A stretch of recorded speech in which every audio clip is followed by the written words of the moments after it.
ਸਤਨਾਮ ਵਾਹਿਗੁਰੂ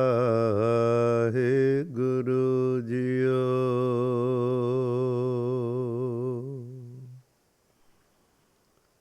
ਮੰਗੋ ਦਾਨ ਕਿਰਪਾਲ ਕਿਰਪਾ ਨਿਧ, ਮੇਰਾ ਮੁਖ ਸਾਕਤ ਸੰਗ ਨ ਜੁਟਸੀ ਰੇ। ਜਨ ਨਾਨਕ ਦਾਸ ਦਾਸ ਕੋ ਕਰਿਓ,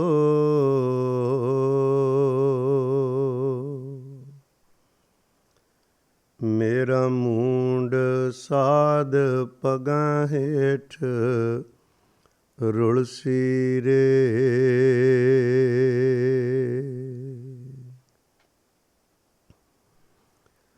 ਨਾ ਜਤੀ ਸਤੀ ਨਹੀਂ ਪੜਿਆ,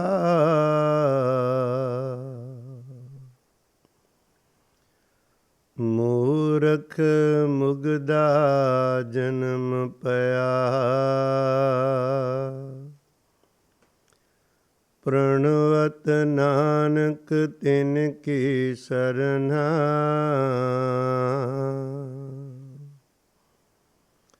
ਜਿਨ ਤੂੰ ਨਾਹੀਂ ਵਿਸਰਿਆ।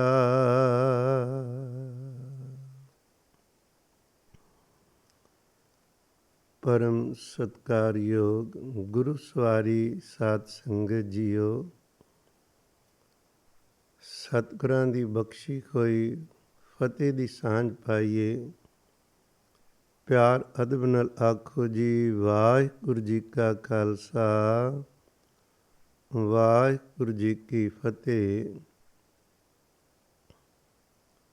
ਸਤਿਗੁਰੂ ਧੰਨ ਗੁਰੂ ਨਾਨਕ ਸਾਹਿਬ ਮਹਾਰਾਜ ਨਿਰੰਕਾਰ ਨੇ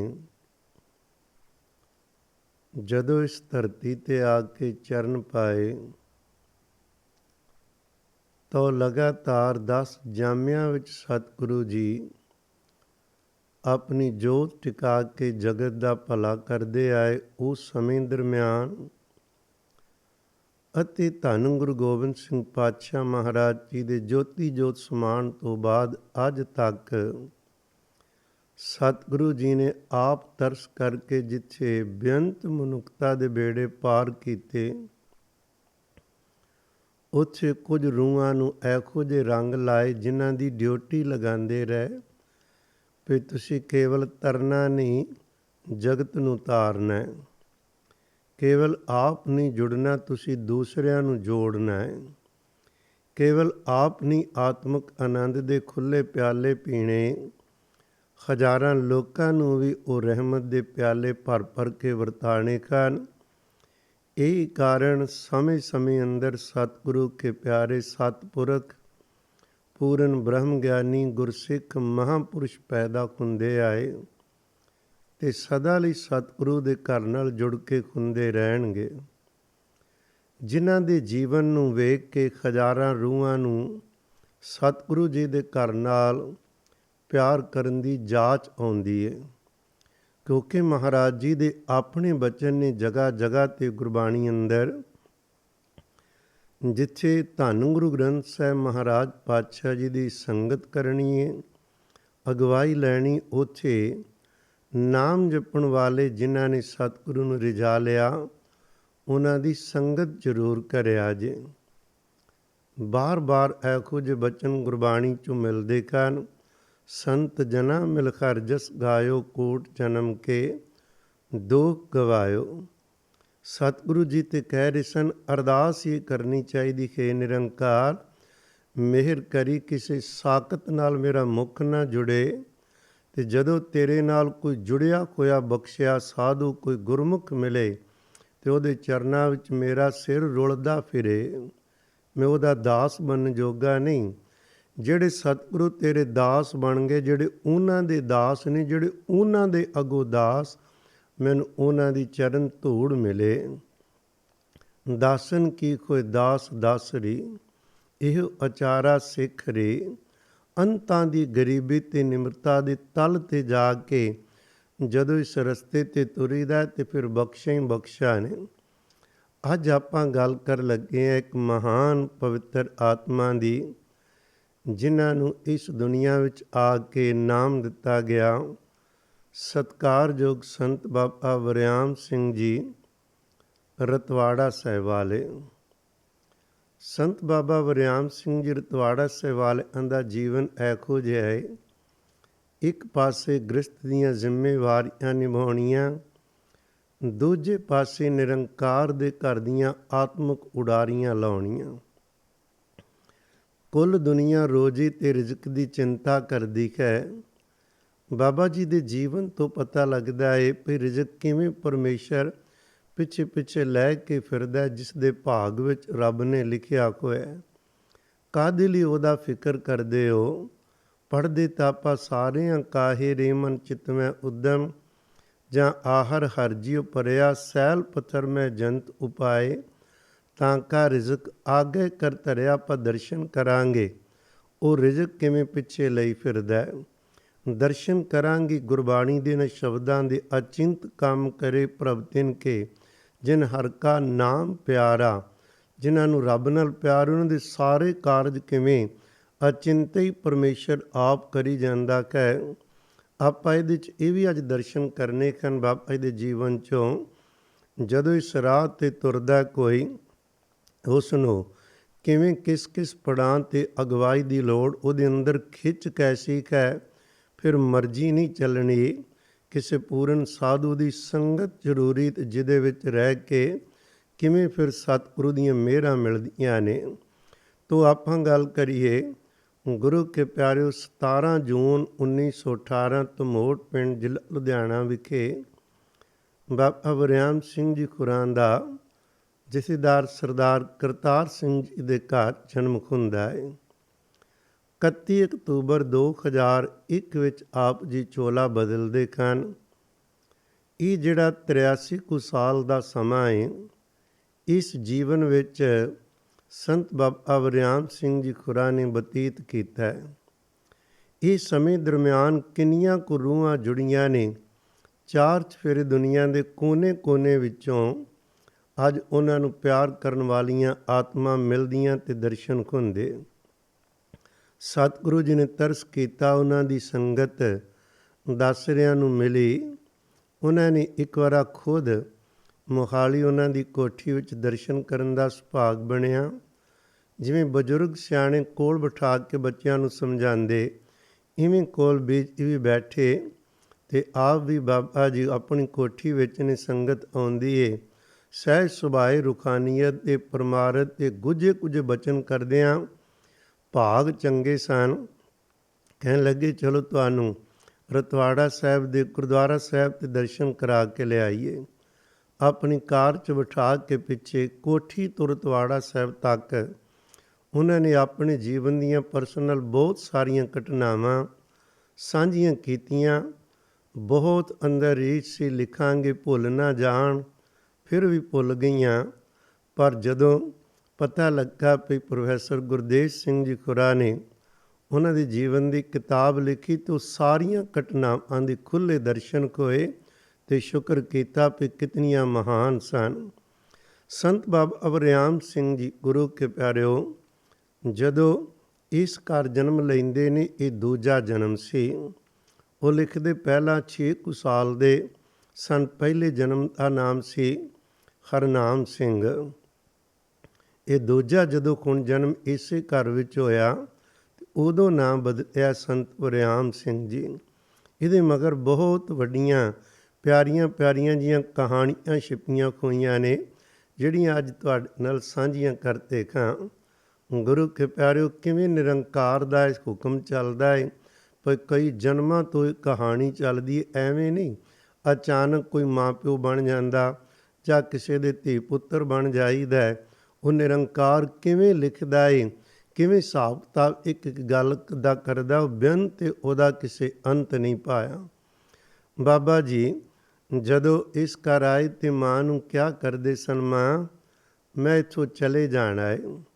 ਮਾਂ ਨੇ ਕਹਿਣਾ, ਬੱਚਾ ਐਵੇਂ ਮਾਰਦਾ ਏ, ਪਰ ਜਦੋਂ ਬਾਬਾ ਜੀ ਨੇ 6 ਸਾਲ ਦੇ ਆਪਣੇ ਦਾਦਾ ਜੀ ਨਾਲ ਸਮਾਂ ਕਰਦੇ ਸਨ, ਦਾਦਾ ਜੀ 'ਤੇ ਵੀ ਬੜੀ ਕਿਰਪਾ ਸੀ। ਅੱਧੀ ਰਾਤ ਨੂੰ ਉੱਠ ਕੇ ਦਾਦੇ ਨਾਲ ਉਹ ਭੁੰਜੇ ਸੌਂ ਗਏ ਅਤੇ ਲੇਟ ਗਏ। ਮਾਂ ਨੂੰ ਬੜਾ ਹੀ ਅਫਸੋਸ ਹੋਇਆ ਭਈ ਇਹ ਤਾਂ ਸੱਚਮੁੱਚ ਬੱਚਾ ਚਲਾ ਗਿਆ ਹੈ। ਬਹੁਤ ਰੋਏ ਕਲਪੇ। ਸੁਪਨੇ ਵਿੱਚ ਹੀ ਭਗਵੇਂ ਕੱਪੜਿਆਂ ਵਿੱਚ ਸਾਧੂ ਦੇ ਰੂਪ ਵਿੱਚ ਦਰਸ਼ਨ ਦਿੱਤੇ। ਮਾਂ, ਤੂੰ ਰੋਣਾ ਨਹੀਂ, ਅਸੀਂ ਆਪਣੀਆਂ ਨਿਸ਼ਾਨੀਆਂ ਕੁਝ ਕੱਪੜੇ ਵੀ ਸਾਂਭ ਕੇ ਗਏ ਹਾਂ। ਅਸੀਂ ਮਾਮੀ ਦੇ ਘਰ ਜਾਣਾ, ਪਰ ਛੇਤੀ ਫਿਰ ਤੇਰੇ ਘਰ ਆ ਕੇ ਤੇਰਾ ਪੁੱਤ ਬਣ ਕੇ ਆਵਾਂਗੇ। ਮਾਂ ਸੁਪਨ ਵਿੱਚ ਹੀ ਜੋ ਗੱਲਬਾਤ ਹੋ ਰਹੀ ਸੀ ਕਹਿਣ ਲੱਗੀ, ਮੈਨੂੰ ਕਿੱਦਾਂ ਪਤਾ ਲੱਗੇਗਾ ਤੂੰ ਉਹੀ ਮੇਰਾ ਪੁੱਤਰ ਵਾਪਸ ਆਇਆ? ਕਹਿਣ ਲੱਗੇ, ਸਾਡੀ ਨਿਸ਼ਾਨੀ ਖੋਏਗੀ, ਸਾਡਾ ਰੰਗ ਇਸੇ ਨਾਲੋਂ ਥੋੜ੍ਹਾ ਜਿਹਾ ਘੱਟ ਗੋਰਾ ਹੋਏਗਾ। ਨਿਸ਼ਾਨੀ ਦੱਸੀ, ਕੱਦ ਵੀ ਤੇ ਉਹ ਵੀ। ਮਾਂ ਖੁਸ਼ ਹੋ ਗਈ। ਸਤਿਗੁਰੂ ਨੇ ਸਬੱਬ ਬਣਾਇਆ। ਦਾਦਾ ਜੀ ਨੇ ਸਹਿਜ ਪਾਠ ਰੱਖਿਆ ਸੀ ਘਰੇ, ਅਤੇ ਅਚਾਨਕ ਜਦੋਂ ਉਹ ਰਾਤ ਸਹਿਜ ਪਾਠ ਕਰਕੇ ਸੁੱਤੇ ਖਾਨ, ਅਤੇ ਉਹਨਾਂ ਨੂੰ ਸੁਪਨੇ ਵਿੱਚ ਸਾਧੂ ਆਉਂਦਾ ਭਗਵੇਂ ਕੱਪੜਿਆਂ ਵਿੱਚ। ਆਏ ਅਤੇ ਆ ਕੇ ਉਹਨਾਂ ਨੂੰ ਕਹਿਣ ਲੱਗੇ, ਜੀ ਮੈਂ ਵਾਪਸ ਆ ਰਿਹਾ ਵਾਂ ਇਸ ਘਰ ਅੰਦਰ, ਅਤੇ ਸਤਿਗੁਰੂ ਜੀ ਨੂੰ ਨਮਸਕਾਰ ਕਰਨੀ ਹੈ, ਤੁਸੀਂ ਪਾਠ ਰੱਖਿਆ, ਮੈਂ ਵੀ ਦਰਸ਼ਨ ਕਰਨ ਆਇਆ। ਉਹਨਾਂ ਨੇ ਨਾ ਆਪਣੇ ਕੋਲੋਂ ਇੱਕ ਦਮੜਾ ਧੰਨ ਸ੍ਰੀ ਗੁਰੂ ਗ੍ਰੰਥ ਸਾਹਿਬ ਜੀ ਨੂੰ ਮੱਥਾ ਟੇਕਿਆ। ਇਹ ਸਾਰਾ ਕੁਝ ਦਾਦਾ ਜੀ ਸੁਪਨੇ ਵਿੱਚ ਵੇਖ ਰਹੇ ਨੇ। ਮੱਥਾ ਟੇਕਿਆ ਅਤੇ ਉਹ ਥੱਲੇ ਉੱਥੇ ਰੁਮਾਲੇ ਦੇ ਸਾਹਮਣੇ, ਜਿਵੇਂ ਥੱਲੇ ਧਰਤੀ ਤੋਂ ਉੱਥੇ ਰੁਪਈਆ ਰੱਖਿਆ, ਉਹ ਚਲੇ ਗਏ।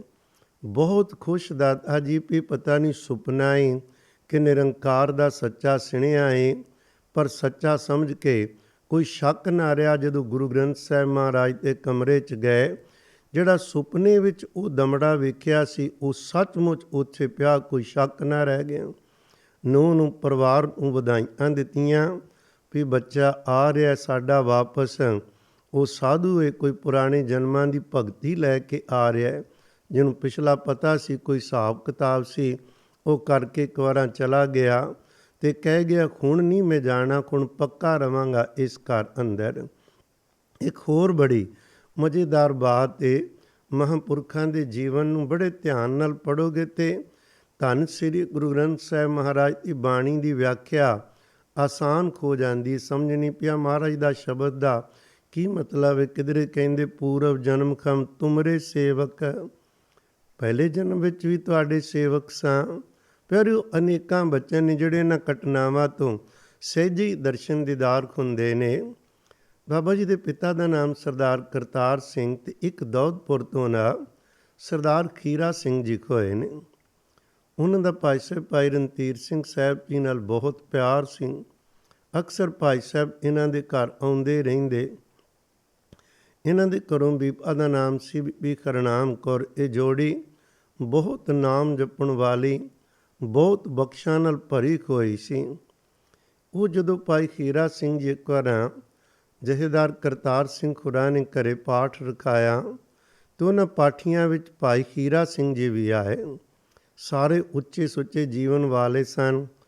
ਅਖੰਡ ਪਾਠ ਸਾਹਿਬ ਦੇ ਦਰਮਿਆਨ ਹੀ ਗੱਲ ਕੀਤੀ, ਜਥੇਦਾਰ ਕਰਤਾਰ ਸਿੰਘ ਜੀ, ਦੇਖੋ ਰੱਬ ਦੀ ਖੇਡ ਕੀ ਹੈ, ਅੱਜ ਤੋਂ 5 ਸਾਲ ਬਾਅਦ ਤੁਹਾਡੇ ਘਰ ਇੱਕ ਪੁੱਤਰ ਨੇ ਜਨਮ ਲੈਣਾ ਹੈ ਅਤੇ ਸਾਡੇ ਘਰ ਇੱਕ ਪੁੱਤਰੀ ਨੇ ਜਨਮ ਲੈਣਾ ਹੈ, ਅਤੇ ਦੋਨਾਂ ਦੇ ਆਪਸ ਵਿੱਚ ਸੰਜੋਗ ਹੋਣਗੇ, ਸ਼ਾਦੀ ਹੋਏਗੀ। 5 ਸਾਲ ਪਹਿਲਾਂ ਭਾਈ ਖੀਰਾ ਸਿੰਘ ਕੋਲ ਸ਼ਕਤੀਆਂ ਬਹੁਤ ਸਨ, ਉਹ ਦੇਖ ਸਕਦੇ ਸੀ। ਭਾਈ ਖੀਰਾ ਸਿੰਘ ਜੀ ਬਾਰੇ ਮਸ਼ਹੂਰ ਸੀ ਭਈ ਜਦੋਂ ਕਿਧਰੇ ਉਹਨੇ ਪੱਠਿਆਂ ਦੀ ਪੰਡ ਚੁੱਕਣੀ ਅਤੇ ਪਿੰਡ ਵਾਲੇ ਵੇਖ ਕੇ ਹੈਰਾਨ, ਕਈ ਵਾਰ ਪੰਡ ਸਿਰ ਤੋਂ ਉੱਪਰ ਹੀ ਨਾਲ ਤੁਰੀ ਆਉਣੀ, ਪਰ ਉਹ ਆਪਣੀ ਮਸਤੀ ਵਿੱਚ ਸਾਨੂੰ ਦਿਖਾਉਣਾ ਨਹੀਂ ਚਾਹੁੰਦੇ। ਰੱਬ ਕੋਈ ਨਾ ਕੋਈ ਵਿਧ ਬਣਾ ਕੇ ਦਿਖਾਉਂਦਾ ਲੋਕਾਂ ਨੂੰ ਵਿਖਾਉਣ ਲਈ, ਕਿਵੇਂ ਆਪਣੇ ਪਿਆਰਿਆਂ ਦੀ ਅੰਗ ਸੰਗ ਸਹਾਈਆਂ। ਭਾਈ ਰਣਧੀਰ ਸਿੰਘ ਸਾਹਿਬ ਉਹਨਾਂ ਦੀ ਸਿਫਤ ਅੰਦਰ ਰੰਗਲੇ ਸੱਜਣ ਵਿੱਚ ਵੀ ਬਹੁਤ ਜ਼ਿਕਰ ਕਰਦੇ ਨੇ। ਉਹਨਾਂ ਦੀ ਬੇਟੀ ਸੀ ਬੀਬੀ ਰਣਜੀਤ ਕੌਰ, ਜੋ ਬਾਬਾ ਜੀ ਦੀ ਧਰਮ ਸੁਪਤਨੀ ਬਣੀ ਬਾਅਦ ਵਿੱਚ। ਗੱਲ ਕਰ ਰਹੇ ਸਾਂ ਭਾਈ ਖੀਰਾ ਸਿੰਘ ਜੀ ਕਿੰਨੇ ਭਜਨ ਬੰਦਗੀ ਵਾਲੇ ਹੋਣਗੇ। ਇੱਕ ਦਿਨ ਪੱਠੇ ਲੈ ਕੇ ਆ ਰਹੇ ਸਨ ਅਤੇ ਉਹਨਾਂ ਦੀ ਚਾਚੀ ਕਹਿਣ ਲੱਗੀ, ਵੇ ਖੀਰਾ ਸਿਆਂ, ਮੈਂ ਸੁਣਿਆ ਵੀ ਜਿਹਦੇ ਸਿਰ 'ਤੇ ਤੂੰ ਹੱਥ ਰੱਖੇ ਉਹਦੇ ਅੰਦਰ ਨਾਮ ਚੱਲ ਪੈਂਦਾ, ਮੇਰਾ ਵੀ ਚਲਾ ਦੇ। ਉਸੇ ਤਰ੍ਹਾਂ ਤੁਰੇ ਤੁਰੇ ਜਾਂਦਿਆਂ ਲੈ ਕਹਿੰਦੇ ਚਾਚੀ ਤੇਰਾ ਵੀ ਨਾਮ ਚੱਲ ਪਏਗਾ। ਉਦੋਂ ਹੀ ਚਾਚੀ ਉੱਥੇ ਹੀ ਨੇਤਰ ਬੰਦ ਕਰਕੇ ਬਹਿ ਗਈ। ਐਖੋ ਜੇ ਜੁੜੀ ਪਈ ਉਹ ਤੇ ਮੁੜ ਕੇ ਹਿੱਲੀ ਨਹੀਂ। ਉਹਨਾਂ ਦਾ ਬੇਟਾ ਕਹਿਣ ਲੱਗਾ ਵੀਰਿਆ ਇਹਨੂੰ ਕੀ ਹੋ ਗਿਆ ਹੈ? ਹੱਸ ਕੇ ਕਹਿਣ ਲੱਗੇ ਮਰੀ ਨਹੀਂ, ਇਹਦੇ ਅੰਦਰ ਨਾਮ ਚੱਲਦਾ ਪਿਆ। 48 ਘੰਟੇ ਦਾ ਆਨੰਦ ਮਾਣੇਗੀ, ਫਿਰ ਆਪੇ ਉੱਠ ਖਲੋਵੇਗੀ, ਤੁਸੀਂ ਫਿਕਰ ਨਹੀਂ ਕਰਨਾ। ਕੈਸੇ ਕੈਸੇ ਕਮਾਈ ਵਾਲੇ ਧੰਨ ਗੁਰੂ ਨਾਨਕ ਸਾਹਿਬ ਜੀ ਦੇ ਘਰ ਗੁਰਸਿੱਖ ਪੈਦਾ ਹੁੰਦੇ ਆਏ ਨੇ, ਸਦਾ ਹੀ ਉਹਨੇ ਕਰਤੇ ਰਹਿਣਾ ਹੈ। ਉਹਨਾਂ ਦੀ ਗੱਲ ਚੱਲੀ ਕਿਉਂਕਿ ਸੰਤ ਬਾਬਾ ਵਰਿਆਮ ਸਿੰਘ ਜੀ ਦੇ ਸਹੁਰਾ ਸਾਹਿਬ ਸਨ ਬੀਬੀ ਰਣਜੀਤ ਕੌਰ, ਜਿਨ੍ਹਾਂ ਨੂੰ ਬੀਜ ਕਰਕੇ ਸਾਰੀ ਸੰਗਤ ਪਿਆਰ ਨਾਲ ਯਾਦ ਕਰਦੀ ਹੈ। ਉਹ ਸੁਭਾਗ ਉਸ ਮਾਤਾ ਦੇ ਪਿਤਾ ਜੀ ਸਨ। ਇੱਕ ਵਾਰੀ ਨਾ ਇੱਕ ਨਾਮਧਾਰੀ ਬਾਬਾ ਕਿਸ਼ਨ ਸਿੰਘ ਜੀ ਹੋਏ ਨੇ ਲੋਹਗੜੀਏ। ਉਹਨਾਂ ਦਾ ਭਾਈ ਖੀਰਾ ਸਿੰਘ ਨਾਲ ਬਹੁਤ ਪਿਆਰ ਸੀ ਅਤੇ ਭਾਈ ਖੀਰਾ ਸਿੰਘ ਜੀ ਦੀ ਇੱਛਾ ਸੀ ਵੀ ਜਦੋਂ ਸਰੀਰ ਛੱਡੀਏ ਉਦੋਂ ਪਹਿਲਾਂ ਉਹਨਾਂ ਦੇ ਇੱਕ ਵਾਰ ਦਰਸ਼ਨ ਕਰੀਏ। ਉਹਨਾਂ ਦੇ ਅੰਦਰ ਫੁਰਨਾ ਆਇਆ ਅਤੇ ਅੰਦਰੋਂ ਹੀ ਅਰਦਾਸ ਕੀਤੀ ਬਾਬਾ ਜੀ ਦਰਸ਼ਨ ਦਿਓ। ਅਜੇ ਸਰੀਰ ਜਿਸ ਤਰ੍ਹਾਂ ਮੰਜੇ 'ਤੇ ਪਿਆ ਉਸ ਤਰ੍ਹਾਂ ਹੀ ਅੰਦਰੋਂ ਫੁਰਨਾ ਹੀ ਹੋਇਆ ਅਤੇ ਪੌੜੀਆਂ ਤੋਂ ਚੜ੍ਹਦੇ ਆ ਰਹੇ ਸਨ ਬਾਬਾ ਕਿਸ਼ਨ ਸਿੰਘ ਜੀ। ਨਮਸਕਾਰ ਕੀਤੀ, ਫਤਿਹ ਸਾਂਝੀ ਹੋਈ, ਸਾਰਾ ਕੁਝ ਤੋਂ ਬਾਅਦ ਹੱਸ ਕੇ ਕਹਿਣ ਲੱਗੇ ਕਿੰਨੀ ਕੁ ਦੂਰੋਂ ਆਉਣਾ ਪਿਆ, ਦੇਰ ਕਿਉਂ ਲਾ ਦਿੱਤੀ? ਕਹਿੰਦੇ ਦੇਰ ਤਾਂ ਨਹੀਂ ਲਾਈ, ਉਸੇ ਵਕਤ ਹੀ ਆ ਗਏ ਹਾਂ। ਅਸੀਂ ਕਹਿਣ ਲੱਗੇ ਵੀ ਲਾਲਾ ਮੂਸਾ ਪਿੰਡ ਰਾਵਲਪਿੰਡੀ ਵੱਲ ਲਾਹੌਰ ਤੋਂ 30-40 ਮੀਲ ਦੂਰ ਉੱਥੇ ਸਾਂ, ਤੁਸੀਂ ਯਾਦ ਕੀਤਾ ਅਤੇ ਹਾਜ਼ਰ ਹੋ ਗਏ। ਸਦਕੇ ਜਾਈਏ ਯਾਦ ਕਰਨ ਵਾਲਿਆਂ ਤੋਂ, ਅਤੇ ਜਿਨ੍ਹਾਂ ਦੇ ਕੋਲ ਇਹ ਸ਼ਕਤੀਆਂ ਨੇ ਉਹ ਵੀ ਧੰਤਾ ਯੋਗ ਨੇ ਜਿਹੜੇ ਜੁੜੇ ਨੇ। ਮੇਰੇ ਕਹਿਣ ਤੋਂ ਮੁਰਾਦ ਅਸੀਂ ਸ਼ਕਤੀਆਂ ਵੱਲ ਨਾ ਕਿਧਰੇ ਬਹੁਤਾ ਧਿਆਨ ਕਰੀਏ। ਆਪਾਂ ਵੇਖਣਾ ਇਹ ਸਹਿਜ ਸੁਭਾਵਿਕ ਹੀ ਇਹ ਦਾਤਾਂ ਹੁੰਦੀਆਂ ਨੇ, ਪਰ ਇਹਨਾਂ ਪਿਆਰਿਆਂ ਨੂੰ ਜਰਨੀਆਂ ਆਉਂਦੀਆਂ ਨੇ।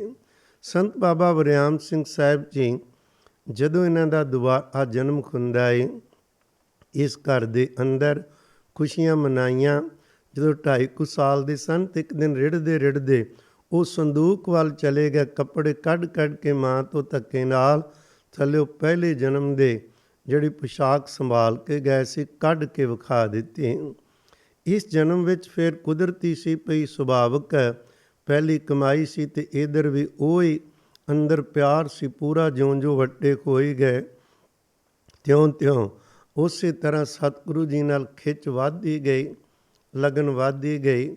ਜਦੋਂ ਇਹਨਾਂ ਘਰਦਿਆਂ ਨੇ ਨਾਲੇ ਪੜ੍ਹਾ ਰਹੇ ਸਨ ਅਤੇ ਨਾਲੇ ਪੜ੍ਹਨ ਤੋਂ ਇਲਾਵਾ ਮਹਾਰਾਜ ਜੀ ਦੇ ਘਰ ਦੀ ਵੀ ਪੜ੍ਹਾਈ ਬਰਾਬਰ ਚੱਲਦੀ ਸੀ। ਜਦੋਂ ਪਿਤਾ ਨੇ ਕਹਿਣਾ ਬਾਪੂ ਨੇ ਵੀ ਪਾਣੀ ਲਾਓ ਖੇਤਾਂ ਨੂੰ, ਕਹਿਣਾ ਠੀਕ ਹੈ। ਰਾਤਾਂ ਨੂੰ ਪਾਣੀ ਲਾਉਣਾ ਕੋਈ ਸੌਖਾ ਨਹੀਂ ਸੀ ਹੁੰਦਾ। ਇਹਨਾਂ ਨੇ ਕੀ ਕਰਨਾ ਵੀ ਕਿਆਰੇ ਨੂੰ ਪਾਣੀ ਲਾ ਕੇ, ਕਿਉਂਕਿ ਕਿਆਰੇ ਬਣਾਉਣੇ ਪੈਂਦੇ ਸੀ ਉਦੋਂ, ਪਾਣੀ ਹੁਣ ਵਾਂਗੂ ਨਹੀਂ ਸੀ ਨਾ ਬਹੁਤਾ ਵੀ ਕੋਈ ਪਲਾਟ ਕਿੱਲਿਆਂ ਦੇ ਕਿੱਲੇ ਬਣ ਜਾਣ ਅਤੇ ਪਾਣੀ ਫਿਰਦਾ ਰਹੇ। ਹੁਣ ਤਾਂ ਔਰ ਥੱਲੇ ਪਾਈਪ ਗੱਡ ਦਿੱਤੇ ਨੇ, ਖਾਲਾਂ ਦਾ ਵੀ ਕੰਮ ਮੁੱਕ ਗਿਆ, ਨਹੀਂ ਤਾਂ ਖਾਲਣੇ ਪੈਂਦੇ ਸੀ ਘਾਹ ਬੂਟੇ ਤੋਂ। ਛੋਟੇ ਹਿੱਸੇ ਬਣਾ ਕੇ ਉਹਨਾਂ ਨੂੰ ਪਾਣੀ ਲਾਉਣਾ ਪੈਂਦਾ ਸੀ। ਫਿਰ ਪਾਣੀ ਮੋੜਨਾ, ਜ਼ਿਮੀਂਦਾਰ ਸੌਂ ਨਹੀਂ ਸੀ ਸਕਦਾ, ਪਹਿਰਾ ਦੇਣਾ ਪੈਂਦਾ ਵੀ ਵੇਖਣਾ ਘੜੀ ਮੁੜੀ ਕਿਆਰਾ ਭਰ ਗਿਆ ਕਿ ਨਹੀਂ। ਬਾਬਾ ਜੀ ਨੇ ਕੀ ਕਰਨਾ, ਪਾਣੀ ਲਾ ਕੇ ਨਾ ਜਿੱਥੇ ਕਿਆਰਾ ਜਦੋਂ ਭਰਨਾ, ਜਿੱਧਰ ਅਖੀਰ 'ਚ ਜਾ ਕੇ ਉੱਥੇ ਸਮਾਧੀ ਲਾ ਕੇ ਬਹਿ ਜਾਣਾ। ਜਦੋਂ ਪਾਣੀ ਨੇ ਆ ਕੇ ਟੱਚ ਕਰਨਾ ਛੋਹਣਾ, ਪਤਾ ਲੱਗਣਾ ਵੀ ਕਿਆਰਾ ਭਰ ਗਿਆ, ਨੱਕਾ ਮੋੜ ਕੇ ਅਗਲੇ ਕਿਆਰੇ ਨੂੰ ਫਿਰ ਅਗਲੇ ਦੇ ਕੋਲ ਜਾ ਕੇ ਬਹਿ ਜਾਣਾ, ਫਿਰ ਉੱਥੇ ਸਮਾਧੀ ਸਥਿਤ ਹੋ ਜਾਣਾ। ਅਤੇ ਜਦੋਂ ਪੱਠੇ ਕੁਤਰਨੇ ਮਾਲ ਡੰਗਰ ਲਈ, ਅਤੇ ਪੱਠੇ ਬਹੁਤ ਸੀ, ਮਾਲ ਡੰਗਰ ਸੀ, ਸੋਹਣਾ ਖੁੱਲ੍ਹਾ ਸੀ, ਘਰੋਂ ਮਹਾਰਾਜ ਨੇ ਕਿਰਪਾ ਕਰਕੇ ਬਹੁਤ ਕੁਝ ਦਿੱਤਾ ਹੋਇਆ ਸੀ। ਜਦੋਂ ਪੱਠੇ ਕੁਤਰਨੇ, ਟੋਕਾ ਗੇੜਨਾ, ਅਤੇ ਹੁਣ ਪੱਠੇ ਕੁਤਰਨ ਵਾਲੇ ਵੀਰ ਜਾਣਦੇ ਨੇ ਕਿੰਨਾ ਕੁ ਜ਼ੋਰ ਲੱਗਦਾ ਹੈ। ਖਾਸ ਕਰਕੇ ਜਵਾਰ, ਮੱਕੀ, ਬਾਜਰਾ, ਉਹਨਾਂ ਨੂੰ ਜਦੋਂ ਕੁਤਰਨਾ ਪਵੇ, ਬਾਬਾ ਜੀ ਨੇ ਕਹਿਣਾ ਵੀ ਲੈ ਤੁਸੀਂ ਪਿੱਛੋਂ ਦੱਥੇ ਲਾਣੇ ਨੇ, ਪਰ 1 ਮਿੰਟ ਠਹਿਰ ਜਾ, ਅਰਦਾਸ ਕਰਨੀ। ਅਰਦਾਸ ਕਰਕੇ 5-4 ਮਿੰਟ ਉਹਨਾਂ ਨੇ ਅੰਤਰ ਧਿਆਨ ਹੋ ਕੇ ਕਹਿਣਾ ਲੈ ਵੀ ਸੱਜਣਾ ਹੁਣ ਪਿੱਛੋਂ ਦੱਥੇ ਲਾਈ ਚੱਲ ਅਤੇ ਮੈਨੂੰ ਬੁਲਾਉਣਾ ਨਹੀਂ, ਪਤਾ ਨਹੀਂ ਕਿੰਨੀ ਕੁ ਸ਼ਕਤੀ ਇਕੱਠੀ ਹੋ ਜਾਂਦੀ ਸੀ। ਕਿੰਨਾ ਕਿੰਨਾ ਲੰਬਾ ਟਾਈਮ ਉਹ ਟੋਕਾ ਉਹ ਗੇੜੀ ਜਾਣਾ, ਕਿਉਂਕਿ ਜ਼ੋਰ ਲੱਗਦਾ ਥੋੜ੍ਹਾ ਚਿਰ ਬਾਅਦ, ਨਹੀਂ ਤੇ ਸਾਹ ਲੈਣਾ ਪੈਂਦਾ। ਬਹੁਤ ਤਾਕਤ ਦਾ ਕੰਮ ਹੈ। ਕਹਿਣ ਤੋਂ ਮੁਰਾਦ ਉੱਥੇ ਟੋਕਾ ਗੇੜਦਿਆਂ ਵੀ ਸਤਿਗੁਰੂ ਨਾਲ ਜੁੜਨਾ, ਪਾਣੀ ਲਾਣਾ ਅਤੇ ਤਾਂ ਵੀ ਸਕੂਲ ਪੜ੍ਹਦਿਆਂ ਵੀ ਤਾਂ ਵੀ, ਇਹ ਸਾਰਾ ਕੁਝ ਸਤਿਗੁਰੂ ਜੀ ਦੀ ਕਿਰਪਾ ਨਾਲ ਜਦੋਂ ਇਹ ਚੱਲਦਾ ਰਿਹਾ। ਤੇ ਇੱਕ ਦਿਨ ਜਟਾਵਾਂ ਵਾਲਾ ਸਾਧੂ ਸੀ, ਇਹਨਾਂ ਦੇ ਨਗਰ ਨੇੜੇ ਆਇਆ। ਬੱਚਿਆਂ ਨਾਲ ਖੇਡ ਰਹੇ ਸਨ, ਬਾਬਾ ਜੀ ਵੀ ਸਨ। ਪਿਤਾ ਨੇ ਕੁਝ ਕਿਹਾ ਖੋਣ ਆਈ, ਕਹਿਣ ਲੱਗੇ ਕਰਤਾਰ ਸਿਆਂ, ਆਹ ਬੱਚਾ ਜਿਹੜਾ ਹੈ ਨਾ, ਇਹਨੂੰ ਕੁਝ ਕਹੀ ਨਾ। ਇਹ ਜਿਹੜਾ ਬੱਚਾ ਇਹ ਬਹੁਤ ਵੱਡਾ ਪ੍ਰਤਾਪੀ ਪੁਰਸ਼ ਹੋਵੇਗਾ, ਇਹਦੇ ਤੋਂ ਅਨੇਕਾਂ ਰੂਹਾਂ ਵਰਸਾਈਆਂ ਜਾਣਗੀਆਂ। ਇੱਕ ਮੈਂ ਹੋਰ ਬੇਨਤੀ ਕਰਾਂ, ਕਿਉਂਕਿ ਪਿਤਾ ਜੀ ਸਤਸੰਗੀ ਸਨ ਮਹਾਂਪੁਰਖਾਂ ਦੇ। ਬਾਬਾ ਜੀ ਦੇ ਪਿਤਾ ਜਥੇਦਾਰ ਕਰਤਾਰ ਸਿੰਘ ਸਾਹਿਬ ਜੀ, ਇਹਨਾਂ ਦੀ ਖੂਹ 'ਤੇ ਸੰਤ ਬਾਬਾ ਅਤਰ ਸਿੰਘ ਮਸਤੂਆਣੇ ਵਾਲੇ ਕਈ ਦਿਨ ਆ ਕੇ ਰਿਹਾ ਕਰਦੇ। ਸੰਤ ਬਾਬਾ ਅਤਰ ਸਿੰਘ ਰੇਰੂ ਸਾਹਿਬ ਵਾਲਿਆਂ ਦੀ ਸੰਗਤ ਬਹੁਤ ਕੀਤੀ। ਹੋਰ ਵੀ ਮਹਾਂਪੁਰਖਾਂ ਦੀ ਗੁਰੂ ਕੇ ਪਿਆਰਿਓ ਸੰਗਤ ਮਿਲਦੀ ਰਹੀ, ਗਾਏ ਬਗਾਏ। ਜਿੱਥੇ ਵੀ ਕੋਈ ਮਹਾਂਪੁਰਖਾਂ ਦੇ ਵੱਖਰੇ ਵੱਖਰੇ ਸਮਾਗਮ ਹੁੰਦੇ ਜਾਣਾ। ਇੱਕ ਵਾਰਾਂ ਦਾ ਜ਼ਿਕਰ ਹੈ, ਭਾਈ ਖੀਰਾ ਸਿੰਘ ਦੇ ਕੋਲ ਹੀ ਗਏ ਸਨ, ਅਤੇ ਜਦੋਂ ਭਾਈ ਰਣਧੀਰ ਸਿੰਘ ਜੀ ਆਏ ਅਤੇ ਭਾਈ ਸਾਹਿਬ ਖੁਰਾ ਨੇ, ਜਦੋਂ ਉਹ ਆਪਸ ਵਿੱਚ ਰੱਬ ਦੀਆਂ ਗੱਲਾਂ ਕਰ ਰਹੇ ਸਨ, ਹੋਰ ਸਤਸੰਗੀ ਸਨ, ਅਤੇ ਬਾਬਾ ਵਰਿਆਮ ਸਿੰਘ ਜੀ ਛੋਟੀ ਉਮਰ ਵਿੱਚ ਹੀ ਸਮਾਧੀ ਲਾ ਕੇ ਨੇਤਰ ਬੰਦ ਕਰਕੇ ਬੈਠੇ ਰਹੇ। ਭਾਈ ਸਾਹਿਬ ਵੇਖ ਕੇ ਹੈਰਾਨ ਵੀ ਬੱਚਾ ਇੰਨਾ ਜੁੜ ਕੇ ਬੈਠਾ ਏ, ਲਾਣਾ ਪੈਂਦਾ ਇਹਦੇ ਕੋਲ। ਪੁੱਛਿਆ ਜਦੋਂ, ਖੁਸ਼ ਹੋਏ, ਕਹਿਣ ਲੱਗੇ ਭਾਈ ਤੂੰ ਕੀ ਕਰ ਰਿਹਾ ਸੈਂ, ਤੂੰ ਸਾਡੀਆਂ ਗੱਲਾਂ ਨਹੀਂ ਸੀ ਸੁਣਦਾ? ਨਹੀਂ, ਕਹਿਣ ਲੱਗੇ ਮੈਂ ਸ਼ਬਦ ਨੂੰ ਸੁਣਦਾ ਸੀ। ਕਿਹੜਾ ਸ਼ਬਦ ਸੁਣਦਾ ਸੈਂ? ਅਤੇ ਉਹ ਸ਼ਬਦ ਬਾਬਾ ਜੀ ਨੇ ਅੱਗੋਂ ਦੱਸ ਦਿੱਤਾ ਵੀ ਇਹ ਸ਼ਬਦ ਮੈਂ ਸੁਣ ਰਿਹਾ ਸਾਂ। ਉਹ ਸ਼ਬਦ ਖਜ਼ਾਰੇ ਵਿੱਚੋਂ ਸੁਣ ਰਹੇ ਸੀ। ਜਦੋਂ ਇੰਨੀ ਗੱਲ ਕਹੀ ਤੇ ਜੱਫੀ ਪਾ ਲਈ ਭਾਈ ਰਣਧੀਰ ਸਿੰਘ ਸਾਹਿਬ ਨੇ। ਕਹਿਣ ਲੱਗੇ ਕਮਾਲ ਹੈ, ਮਹਾਰਾਜ ਜੀ ਨੇ ਕਿਤਨੇ ਰੰਗ ਲਾਏ ਤੇ ਹੋਰ ਲਾਣਗੇ। ਇੱਕ ਵਾਰ ਸਤਿਕਾਰਯੋਗ ਬਾਬਾ ਆਨੰਦ ਸਿੰਘ ਜੀ ਨਾਨਕਸਰ ਵਾਲੇ ਇੱਕ ਨਗਰ ਵਿੱਚ ਆਏ। ਦੀਵਾਨ ਤੋਂ ਵਿਹਲੇ ਹੋ ਕੇ, ਜਿੱਥੇ ਉਹ ਜਿਵੇਂ ਉਹਨਾਂ ਦਾ ਸੁਭਾਅ ਸੀ ਵੀ ਕਿਧਰੇ ਇਕਾਂਤ ਵਿੱਚ ਰਹਿਣਾ, ਡੂੰਘਾ ਟੋਆ ਪੁੱਟਣਾ, ਉੱਥੇ ਆਰਾਮ ਕਰਦੇ ਸਨ। ਸੰਗਤ ਦੇ ਬਰਾਬਰ ਵੀ ਨਹੀਂ। ਸੰਗਤ ਪਿੱਛੇ ਗਈ, ਉਹਨੇ ਇਸ਼ਾਰਾ ਕੀਤਾ, ਸੰਗਤ ਸਾਰੀ ਮੁੜ ਗਈ। ਪਰ ਬਾਬਾ ਵਰਿਆਮ ਸਿੰਘ ਜੀ ਕਹਿੰਦੇ ਮੈਂ ਤੁਰਿਆ ਗਿਆ, ਮੈਨੂੰ ਉਹਨਾਂ ਨੇ ਮੋੜਿਆ ਨਹੀਂ, ਮੈਂ ਨਾਲ ਹੀ ਗਿਆ। ਜਦੋਂ ਭੋਰੇ ਦੇ ਵਿੱਚ ਨੀਵੀਂ ਜਗ੍ਹਾ 'ਤੇ ਵੜੇ, ਉਹ ਉੱਥੇ ਮੰਜੇ 'ਤੇ ਲੇਟ ਗਏ ਅਤੇ ਮੈਂ ਮੁੱਠੀ ਚਾਪੀ ਕਰਨ ਲੱਗ ਪਿਆ। ਜਦੋਂ ਮੁੱਠੀ ਚਾਪੀ ਕਰਦਿਆਂ ਕੁਝ ਸਮਾਂ ਖੋਇਆ ਤਾਂ ਉਹਨਾਂ ਨੇ ਬਚਨ ਕੀਤੇ, ਕਹਿੰਦੇ ਬੇਟਾ ਵਾਹ ਜਾ, ਤੂੰ ਵੀ ਵੱਧ ਤੋਂ ਵੱਧ ਨਾਮ ਜਪਿਆ ਕਰ। ਅਸੀਸ ਦੇਖ ਕੇ ਬਾਬਾ ਜੀ ਨੇ ਤੋਰਿਆ, ਕਿਉਂਕਿ ਪਤਾ ਸੀ ਇਹ ਰੂਹ ਕੌਣ ਹੈ। ਉਹਦਾ ਉਦੋਂ ਪਤਾ ਲੱਗਾ ਜਦੋਂ ਇੱਕ ਘਰ ਬਾਬਾ ਈਸ਼ਰ ਸਿੰਘ ਜੀ ਨਾਨਕਸਰ ਵਾਲੇ ਕਲੇਰਾਂ ਵਾਲੇ ਆਏ ਸਨ, ਕਿਸੇ ਗ੍ਰਹਿ ਸਨ। ਉਹ ਆਪ ਜੀ ਮੰਜੇ 'ਤੇ ਸਨ ਅਤੇ ਸੰਗਤ ਸਾਹਮਣੇ ਸਾਰੀ ਬੈਠੀ ਦਰਸ਼ਨ ਕਰ ਰਹੀ ਸੀ। ਇਹ ਵੀ ਚਲੇ ਗਏ, ਨਮਸਕਾਰ ਕਰਕੇ ਥੱਲੇ ਬਹਿਣ ਲੱਗੇ। ਬਾਬਾ ਈਸ਼ਰ ਸਿੰਘ ਉਹਨਾਂ ਨੇ ਬਾਂਹ ਪਕੜ ਲਈ, ਕਹਿਣ ਲੱਗੇ ਤੁਸੀਂ ਆਓ, ਤੁਸੀਂ ਸਾਡੇ ਬਰਾਬਰ ਬੈਠੋ। ਇਹ ਉਹ ਜਾਣਨ ਜਿਹੜੇ ਅੰਦਰਾਂ ਨੂੰ ਵੇਖਦੇ ਨੇ ਭਈ ਕਿਹਦੇ ਬਰਾਬਰ ਕੌਣ ਅਤੇ ਕਿੱਥੇ ਕਿਹਨੂੰ ਬਿਠਾਉਣਾ ਹੈ। ਆਪਾਂ ਨਹੀਂ ਵੇਖ ਸਕਦੇ ਕਿਸੇ ਨੂੰ, ਪਰ ਜਿਨ੍ਹਾਂ 'ਤੇ ਬਖਸ਼ਾਂ ਨੇ ਉਹਨੂੰ ਪਤਾ ਹੈ ਇਹ ਰੂਹ ਅੱਜ ਭਾਵੇਂ ਜਿਸ ਮਰਜ਼ੀ ਖਾਲ ਵਿੱਚ ਇਹ ਪਿੱਛੋਂ ਕਿੱਥੋਂ ਆਈ ਹੈ ਅਤੇ ਕਿੰਨੀ ਕਮਾਈ ਵਾਲੀ ਰੂਹ ਹੋਏਗੀ। ਇਹ ਸਾਰਾ ਕੁਝ ਉਹ ਹੀ ਜਾਣਦੇ। ਤਾਂ ਹੀ ਮੇਰੇ ਸਤਿਗੁਰੂ ਜੀ ਦਾ ਇੱਕ ਬਚਨ ਬਹੁਤ ਵਾਰੀ ਪੜ੍ਹਿਆ ਕਰਦਾ, ਯਾਦ ਵੀ ਆਉਂਦਾ ਰਹਿੰਦਾ ਏ। ਸਾਹਿਬ ਕਹਿੰਦੇ ਏਕ ਪਾਏ ਦੇਖੋ ਸਭ ਨਾਰੇ, ਕਿਆ ਜਾਣਾ ਸ਼ਹਿ ਕੌਣ ਪਿਆਰੇ। ਪਤਾ ਨਹੀਂ ਮੇਰੇ ਰੱਬ ਨੂੰ ਕਿਹੜੀ ਰੂਹ ਪਿਆਰੀ। ਇਹ ਕਦੇ ਕਿਸੇ ਨੂੰ ਮੰਦਾ ਨਾ ਆਖੋ। ਗੱਲ ਕਰ ਰਹੇ ਸਾਂ ਸੰਗਤ, ਇਹ ਮਿਲਦੀ ਰਹੀ ਲਗਾਤਾਰ। ਬਾਬਾ ਜੀ ਖੁਰਾ ਨੂੰ ਸਤਿਗੁਰੂ ਜੀ ਦੀ ਕਿਰਪਾ ਨਾਲ ਜਦੋਂ ਸ਼ਾਦੀ ਵੀ ਕੀਤੀ ਸੀ, ਉਦੋਂ ਵੀ ਬੀਬੀ ਰਣਜੀਤ ਕੌਰ ਬੀਜੀ ਨੂੰ ਪਹਿਲਾਂ ਕਹਿ ਦਿੱਤਾ ਸੀ, ਦੇਖੋ ਮੇਰਾ ਸੁਭਾਅ ਨਾਮ ਜਪਣ ਵਾਲਾ, ਘਰ ਦੇ ਮੇਰੀ ਕੋਈ ਪਕੜ ਨਹੀਂ ਹੈ, ਤੁਹਾਨੂੰ ਕੋਈ ਉਹ ਸਹੂਲਤਾਂ ਨਹੀਂ ਮਿਲਣੀਆਂ, ਤੁਹਾਡੇ ਕੋਲ ਸੁੱਖ ਆਰਾਮ ਬੜਾ, ਤੁਸੀਂ ਪਿੰਡ ਵਿੱਚ ਆ ਕੇ ਕਿਵੇਂ ਰਹੋਗੇ? ਮੈਂ ਕਦੇ ਕਿੱਥੇ ਚਲੇ ਜਾਣਾ, ਕਦੇ ਕਿੱਥੇ। ਪਰ ਬੀਜੀ ਦੀ ਵੀ ਪੁਰਾਣੀ ਕਮਾਈ ਸੀ, ਆਪਾਂ ਬਾਅਦ ਵਿੱਚ ਵੇਖਦੇ ਹਾਂ ਕੀ ਸੀ, ਕਿਉਂਕਿ ਬਖਸ਼ਿਆਂ ਦੇ ਘਰ ਬੱਚੇ ਉਹੀ ਆਉਣਗੇ ਨਾ ਜਿਨ੍ਹਾਂ ਦੀ ਕੋਈ ਕਮਾਈ ਹੋਏਗੀ। ਪਿਆਰੇ, ਇਹ ਵੱਡਾ ਲੰਬਾ ਚੌੜਾ ਲੇਖਾ ਹੈ, ਬਹੁਤ ਹੀ ਸਤਿਕਾਰਯੋਗ ਹੈ। ਪੰਥ ਦੇ ਮਹਾਨ ਵਿਦਵਾਨ ਗਿਆਨੀ ਸੰਤ ਸਿੰਘ ਜੀ ਮਸਕੀਨ ਸਾਹਿਬ, ਉਹਨਾਂ ਦੀ ਗੱਲ ਯਾਦ ਹੀ, ਉਹ ਕਿਹਾ ਕਰਦੇ ਸਨ ਭਈ ਦੋ ਰੂਹਾਂ ਨੂੰ ਜਨਮ ਲੈਣ ਲਈ ਬਹੁਤ ਉਡੀਕਣਾ ਪੈਂਦਾ ਹੈ। ਇੱਕ ਤਾਂ ਜਿਹੜੀ ਬਹੁਤ ਕਮਾਈ ਵਾਲੀ ਹੋਵੇ, ਉਹਨੂੰ ਉਹ ਮਾਂ ਲੱਭਣੀ ਪੈਂਦੀ ਹੈ, ਮਾਂ ਦੀ ਕੁੱਖ ਜਿਹਨੇ ਬਹੁਤ ਬੰਦਗੀ ਕੀਤੀ ਹੋਵੇ ਤਾਂ ਕਿ ਉਸ ਘਰ ਜਨਮ ਲਵੇ। ਅਤੇ ਇੱਕ ਜਿਹੜੀ ਸਭ ਤੋਂ ਭ੍ਰਿਸ਼ਟੀ ਹੋਈ ਆਤਮਾ ਸਾਕਤ ਹੈ, ਉਹਨੂੰ ਮੰਦੇ ਤੋਂ ਮੰਦੀ ਕੁੱਖ ਚਾਹੀਦੀ ਹੈ। ਤੋ ਖੈਰ, ਜਦੋਂ ਬਾਬਾ ਵਰਿਆਮ ਸਿੰਘ ਜੀ ਦੀ ਆਪਾਂ ਗੱਲ ਕਰ ਰਹੇ ਸਾਂ, ਬੀਜੀ ਖੁਰਾ ਨੇ ਅੱਗੋਂ ਜਵਾਬ ਦਿੱਤਾ, ਮੈਨੂੰ ਹਰ ਹਾਲਤ ਵਿੱਚ ਪਰਵਾਹ ਨਹੀਂ, ਤੁਹਾਨੂੰ ਕਦੇ ਵੀ ਭਗਤੀ ਕਰਨ ਵਿੱਚ ਮੈਂ ਰੁਕਾਵਟ ਨਹੀਂ ਪਾਵਾਂਗੀ। ਸ਼ਾਦੀ ਤੋਂ ਬਾਅਦ ਆਏ ਨੇ, ਕਰ ਰਹੇ ਨੇ, ਪਰ ਹੁਣ ਕਦੇ ਕਿੱਥੇ ਮਹਾਂਪੁਰਖ ਦੀ ਤਲਾਸ਼ ਸੀ, ਕੋਈ ਲੱਭੇ ਪੂਰਾ। ਕਿੰਨੀਆਂ ਸਤਿਪੁਰਸ਼ਾਂ ਦੀ ਸੀਸ ਲਈ। ਇੱਕ ਕਦੇ ਨਾ ਸੋਚਣਾ ਵੀ ਜਿਹੜੇ ਵੱਡੇ ਮਹਾਂਪੁਰਖ ਮਿਲੇ ਉੱਥੋਂ ਗੱਲ ਨਾ ਬਣੀ, ਅਤੇ ਜਿਹਦਾ ਮੈਂ ਨਾਂ ਲੈਣ ਲੱਗਾ ਉਹਨਾਂ ਤੋਂ ਬਣੀ ਨਹੀਂ। ਇਹ ਨਿਰੰਕਾਰ ਦਾ ਹੁਕਮ ਹੁੰਦਾ ਹੈ, ਕਿਹੜੇ ਸਾਧੂ ਦੀ ਸੰਗਤ ਕਰਕੇ ਕਦੋਂ ਕਰਨੀ ਹੈ ਅਤੇ ਕਿਹੜੇ ਢੰਗ ਤਰੀਕੇ ਨਾਲ ਹੋਣੀ ਹੈ। ਜਿੰਨਾ ਚਿਰ ਉਹਦੇ ਕੋਲ ਨਹੀਂ ਪਹੁੰਚ ਜਾਂਦੇ, ਉਹਨਾਂ ਚਿਰ ਸਤਿਗੁਰੂ ਜੀ ਨੇ ਤੋਰੀ ਰੱਖਣਾ ਹੁੰਦਾ ਹੈ, ਉਹ ਰੁਕਣ ਨਹੀਂ ਦਿੰਦੇ। ਮੈਨੂੰ ਬਹੁਤ ਭੁਲੇਖਾ ਸੀ ਲੁਧਿਆਣੇ ਰਹਿੰਦਿਆਂ, ਮੈਂ ਇੱਕ ਵਾਰ ਸਤਿਕਾਰਯੋਗ ਬਾਬਾ ਗੇਜਾ ਸਿੰਘ ਜੀ ਖੁਰਾ ਨਾਨਕਸਰ ਵਾਲਿਆਂ ਨੂੰ ਬੇਨਤੀ ਕੀਤੀ। ਉਹਨਾਂ ਦੇ ਪਿਆਰ ਵਾਲੇ ਭਾਈ ਧੰਨਾ ਸਿੰਘ ਰਾਗੀ ਸਨ, ਨਾਲ ਗੁਰਦੁਆਰਾ ਸਿੰਘ ਸਭਾ ਸਬਜ਼ੀ ਮੰਡੀ ਪੁਰਾਣੀ ਡਿਊਟੀ ਕਰਦੇ ਸੀ, ਉੱਥੇ ਮਹਾਂਪੁਰਖ ਆਏ। ਉਹਨੂੰ ਬੇਨਤੀ ਕੀਤੀ ਵੀ ਕੀ ਕਾਰਨ ਹੈ। ਪਹਿਲਾਂ ਜਿੱਥੇ ਗਏ ਸਾਧੂਆਂ ਕੋਲੋਂ ਕੁਛ ਵੀ ਨਜ਼ਰ ਨਹੀਂ ਸੀ ਆਉਂਦਾ। ਰਾੜਾ ਸਾਹਿਬ ਵੀ ਗਏ, ਨਾਨਕਸਰ ਵੀ ਗਏ, ਹੋਰ ਵੀ ਕਈ ਮਹਾਂਪੁਰਖਾਂ ਦੇ ਦਰਸ਼ਨ ਕੀਤੇ, ਪਰ ਜਦੋਂ ਸਤਿਗੁਰੂ ਜੀ ਨੇ ਤਰਸ ਕੀਤਾ ਤਾਂ ਹੁਣ ਹਰ ਮਹਾਂਪੁਰਖ ਵਿੱਚੋਂ ਗੁਰੂ ਨਾਨਕ ਸਾਹਿਬ ਦੀ ਵੱਡੀ ਬਖਸ਼ਿਸ਼ ਨਜ਼ਰ ਆਉਂਦੀ ਅਤੇ ਸਿਰ ਝੁਕਦਾ, ਚਾਅ ਨਾਲ ਸੇਵਾ ਮਿਲਦੀ ਹੈ ਅਤੇ ਕਰੀ ਦੀ ਸਤਿਗੁਰੂ ਭੇਜਦੇ ਨੇ।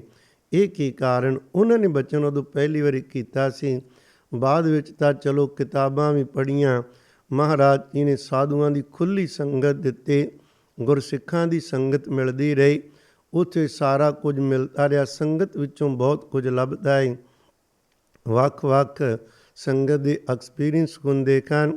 ਉਹਨਾਂ ਨੇ ਉਦੋਂ ਕਿਹਾ ਸੀ, ਕਹਿਣ ਲੱਗੇ ਬੇਟਾ ਇਹ ਨਹੀਂ ਗੱਲ ਪਈ ਕਿਧਰੇ ਕੋਈ ਘਾਟ ਸੀ, ਮਹਾਰਾਜ ਜੀ ਨੇ ਜਿੱਥੇ ਲਿਆ ਕੇ ਸ਼ੁਰੂਆਤ ਕਰਨੀ ਸੀ, ਜਿੰਨਾ ਚਿਰ ਉਹ ਜਗ੍ਹਾ ਨਹੀਂ ਸੀ ਮਿਲਣੀ ਉਹਨਾਂ ਚਿਰ ਤੁਸੀਂ ਰੁਕ ਨਹੀਂ ਸੀ ਸਕਦੇ।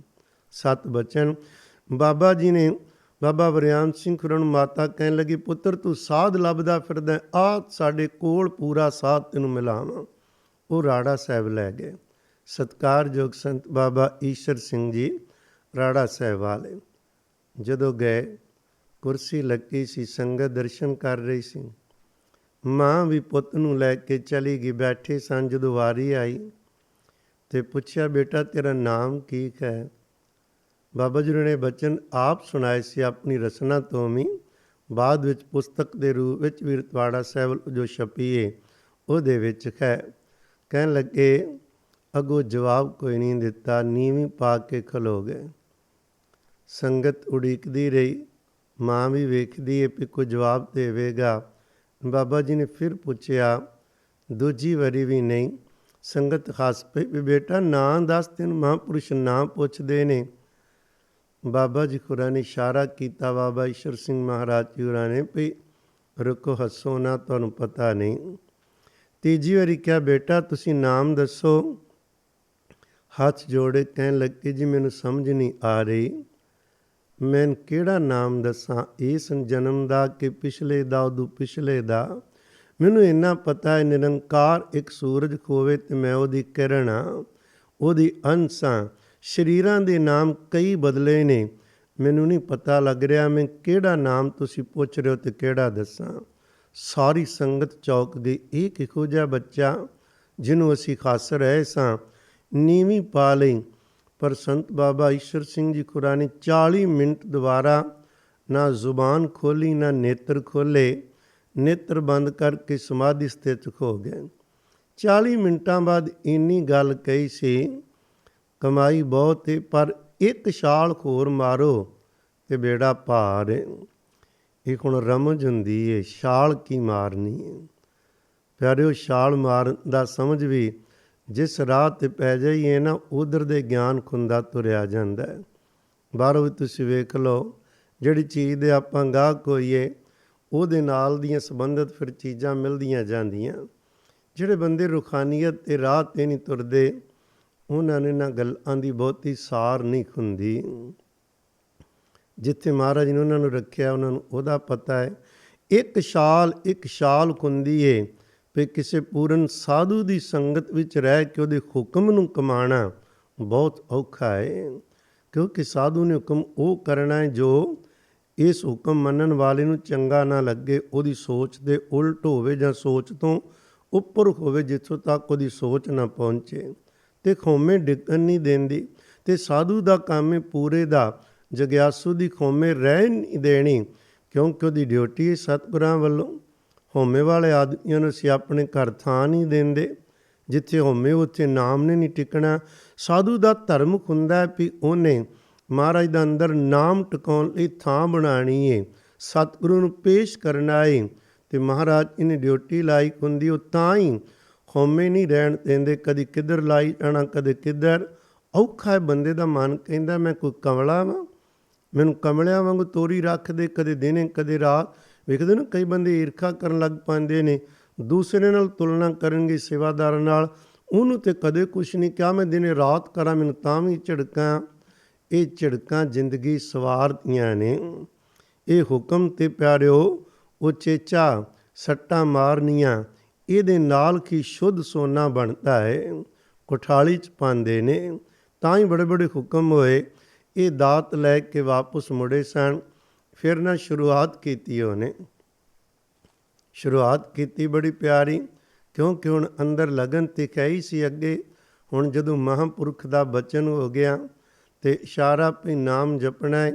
ਇਹ ਇਸ਼ਾਰੇ ਅੰਦਰੋਂ ਹੀ ਅੰਦਰ ਹੁੰਦੇ ਨੇ। ਅੰਦਰਲੀ ਵਾਇਰਲੈਸ ਜਿਹੜੀ ਹੈ, ਇਹ ਪਿਆਰਿਓ ਉਹ ਹੀ ਜਾਣਦੇ ਨੇ ਜਿਨ੍ਹਾਂ ਨੂੰ ਸਤਿਗੁਰੂ ਸੱਚੇ ਪਾਤਸ਼ਾਹ ਜੀ ਦਾ ਸਵਾਦ ਆਨੰਦ ਦਿੰਦੇ ਰਹਿੰਦੇ ਨੇ।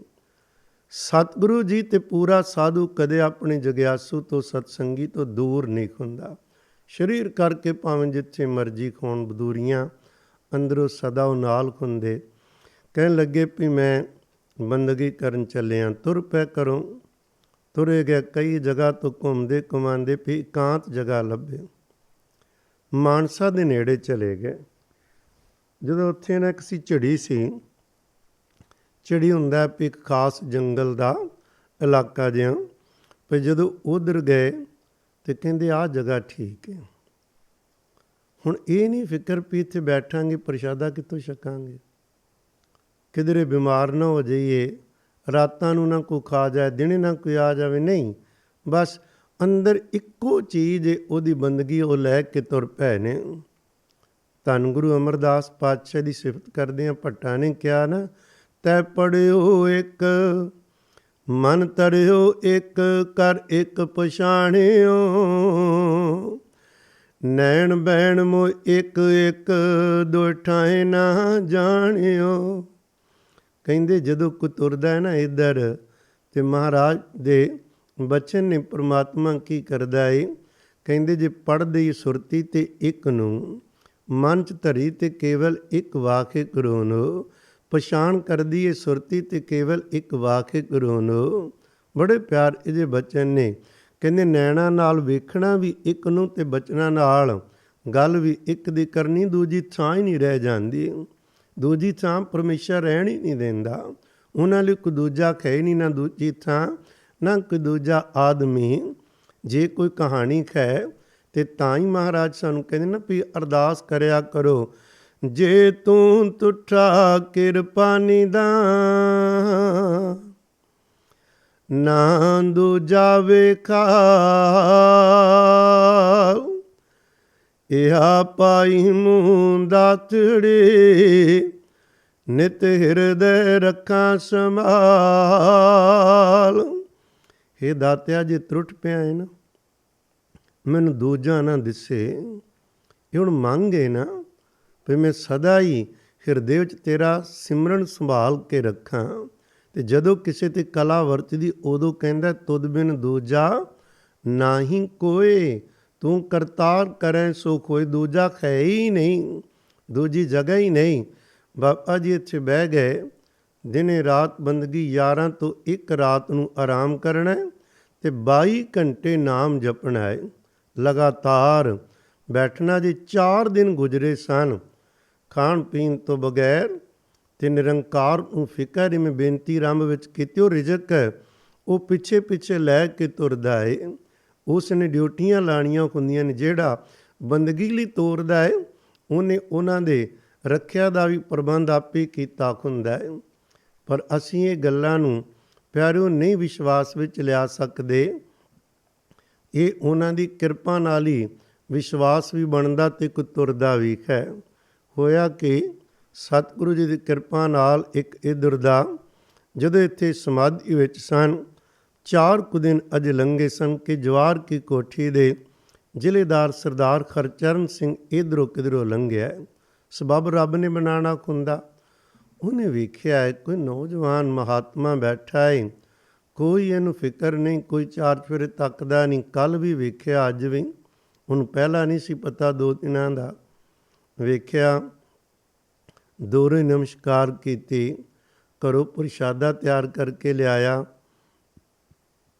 ਕੋਈ ਦੁੱਧ ਪਾਣੀ ਲਿਆਇਆ। ਆ ਕੇ ਬੇਨਤੀ ਕੀਤੀ ਖੌਲੀ ਜਿਹੀ।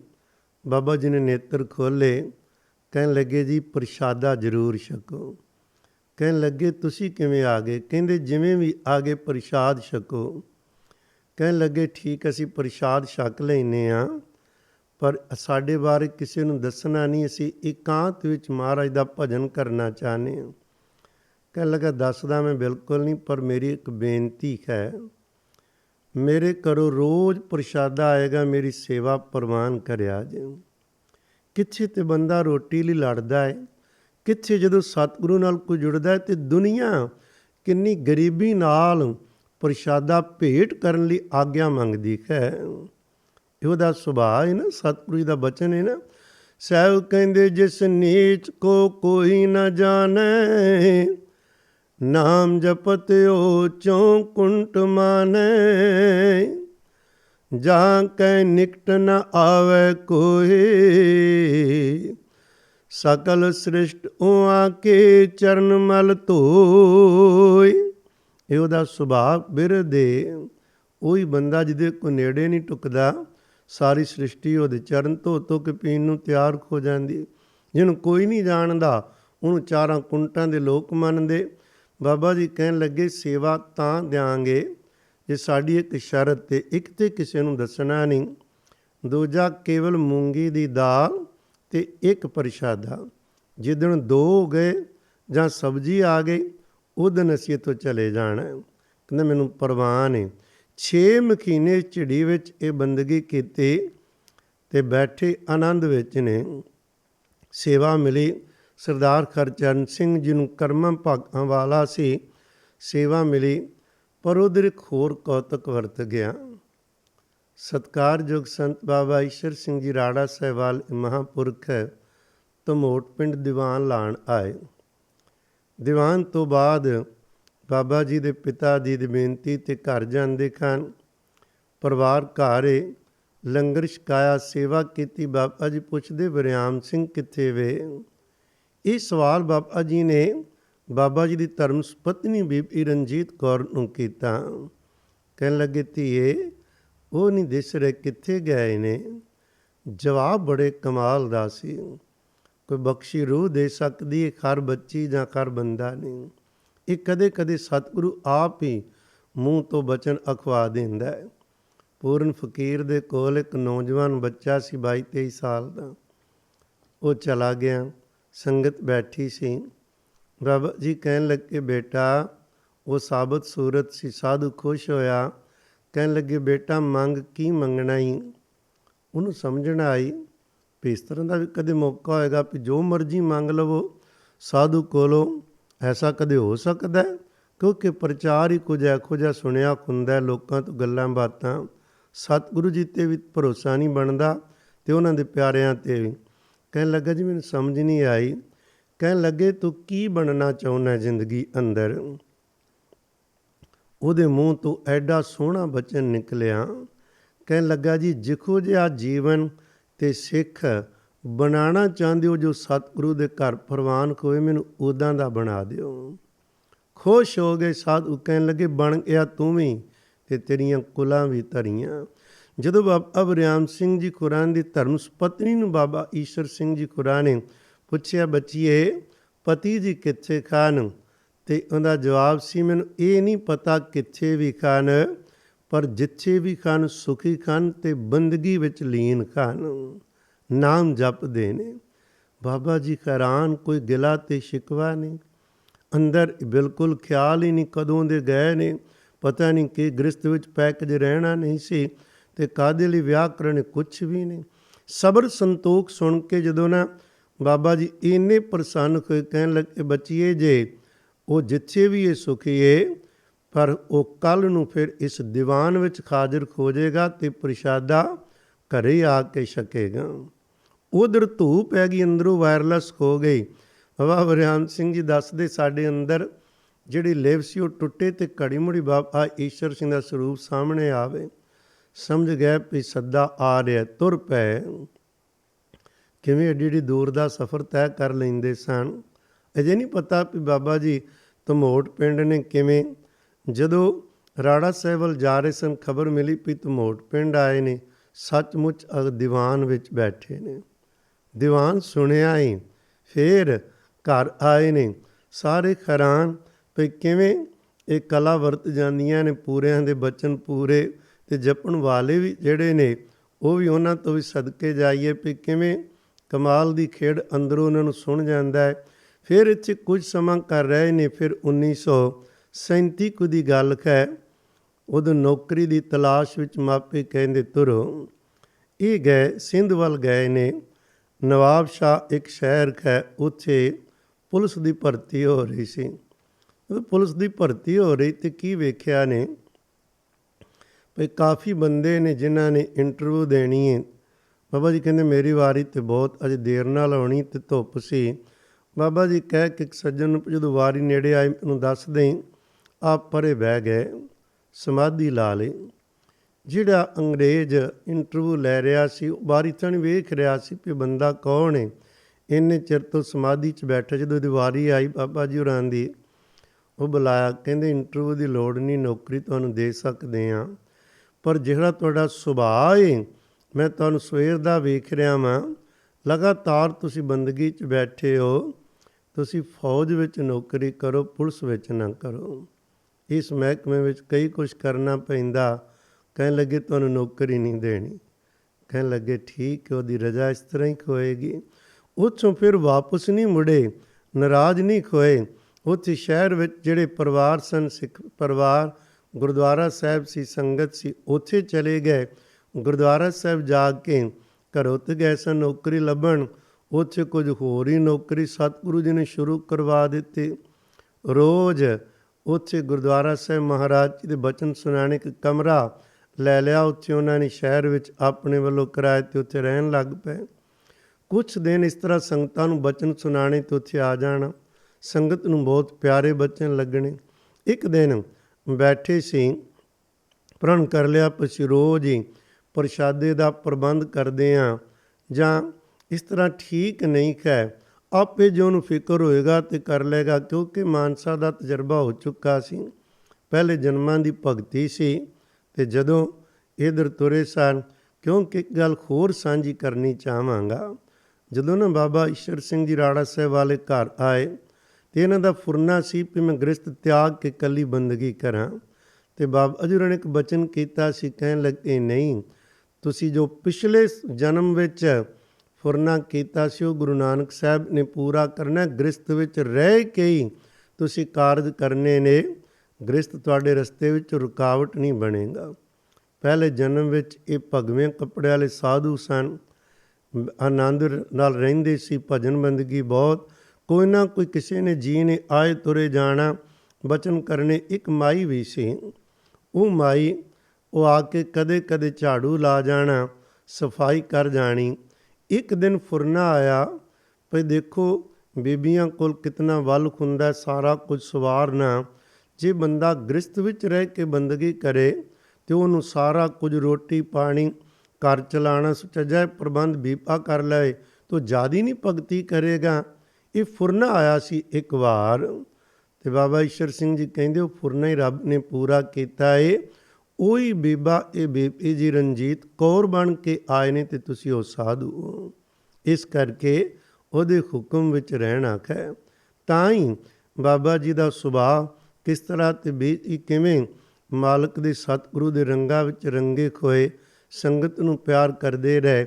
ਬਾਬਾ ਜੀ ਖੁਰੀ ਨਵਾਬ ਸ਼ਾਹ ਸ਼ਹਿਰ ਵਿੱਚ ਗੁਰਦੁਆਰਾ ਸਾਹਿਬ ਨੇ ਕਮਰਾ ਲੈ ਕੇ ਰਹਿ ਰਹੇ ਨੇ, ਪਰ ਇਸ ਤੋਂ ਇੱਥੇ ਇੱਕ ਦਿਨ ਪ੍ਰਣ ਕਰ ਲੈਂਦੇ ਹਨ ਭਈ ਹੁਣ ਪ੍ਰਸ਼ਾਦਾ ਪਾਣੀ ਆਪੇ ਜਦੋਂ ਭੇਜੇਗਾ ਤੇ ਛਕਾਂਗੇ, ਤੇ ਨਹੀਂ ਤਾਂ ਪੂਰਾ ਸਮਾਂ ਬੰਦਗੀ ਵਿੱਚ ਲਾਈਏ।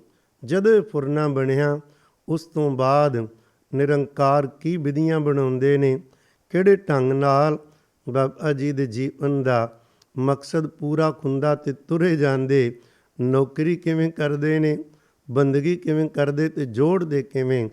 ਅਗਲੇ ਦੀਵਾਨ ਵਿੱਚ ਆਪਾਂ ਇੱਥੋਂ ਲੜੀ ਨੂੰ ਸ਼ੁਰੂ ਕਰਾਂਗੇ। ਸਤਿਗੁਰੂ ਜੀ ਮਿਹਰ ਕਰਨ, ਸਾਨੂੰ ਰੰਗ ਰੱਤਿਆਂ ਦੀ, ਗੁਰੂ ਪਿਆਰਿਆਂ ਦੀਆਂ ਗਾਥਾ, ਉਹਨਾਂ ਦਾ ਜੀਵਨ, ਉਹਨਾਂ ਦੀਆਂ ਬਾਤਾਂ ਕਰਨ ਦਾ ਸੁਭਾਗ ਮਿਲਦਾ ਰਹੇ, ਤਾਂ ਕਿ ਅਸੀਂ ਵੀ ਸਤਿਗੁਰੂ ਜੀ ਦੇ ਚਰਨਾਂ ਨਾਲ ਜੁੜ ਕੇ ਲਾਖੇ ਲੈ ਸਕੀਏ। ਇਹਨੇ ਬਚਨ ਪ੍ਰਵਾਨ ਕਰਨਾ। ਇਸ ਲੜੀ ਨੂੰ ਇੱਥੋਂ ਹੀ ਆਪਾਂ ਫਿਰ ਅੱਗੇ ਤੋਰਾਂਗੇ। ਵਾਹਿਗੁਰੂ ਜੀ ਕਾ ਖਾਲਸਾ, ਵਾਹਿਗੁਰੂ ਜੀ ਕੀ ਫਤਿਹ।